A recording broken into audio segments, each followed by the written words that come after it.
Napalaos ti panagyaman dagiti negosyante iti syudad ti Lawag gapo ti nakaiyaludod ti deadline iti panagrenew ken panagala ti business permit. Kuna dagiti ag nagnegosyo, dakkel banag ti nakaiyaludod ti deadline ang sipod taaddo ti kumikom ken nagkamkamat dapay ti pagbayad. Ket nasaya at aserta tapnuno ko makoornong kami met ibayad mi nga slang gumakan kami nga small business lang ket syempre maiyurno nga mi pay lang.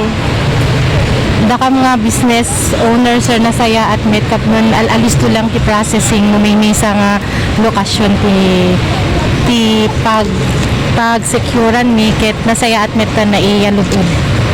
Maragsakan met dagitoy a bookkeeper ag sipud dagdagos ng inaksyonan ni Mayor Michael Marcos Kion mabayan ti urgent motion ng inkid daw na iti sangguniang panlunsod. Kung dating nga sitwasyon kaya so nag-request kami ni Mayor na maipabasit dahil may-extend basit dahil deadline ko pinag-renew to business license ket hindi man kamungay ng gana pinaggan na dagitoy request mi met. Kuna ni Konsehal Attorney Juan Conrado Respicio, rebeng nalaunay ang mayeludod ti deadline ag sipud tan apektaran ti kaadwan gapo iti pandemya. The payment of the fees para iti renewal of business applications and renewal of business permits and licenses apoket should be paid within the first 20 days of the month of January.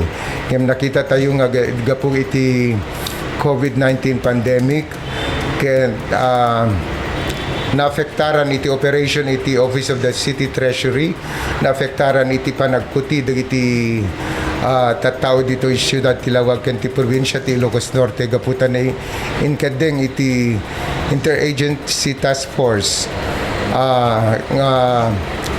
alert level 3 iti probinsya ti Ilocos Norte ken ti siyudad ti Lawag. So nga rebeng na laing nga po nga ikantayo ti Gundaway dagitoy ag-renew ken nag-apply iti business permits and licenses nga maikan manen iti at atidag nga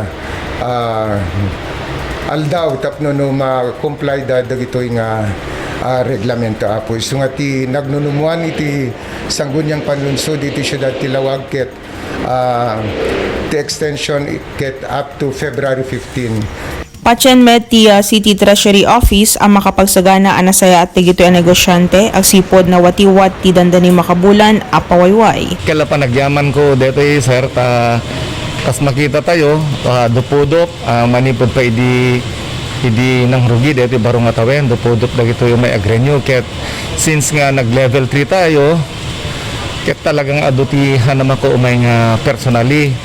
So habang medyo lumuklukay net man di sitwasyon tayo, mamaymayat manen, tumadadaw dami ka na po to accommodate them all. Ti deadline iti panag-renew ti lisensya kitagpatingga na into na Pebrero a 15. Para iti balitang Ilocos Online, Joan Agustin.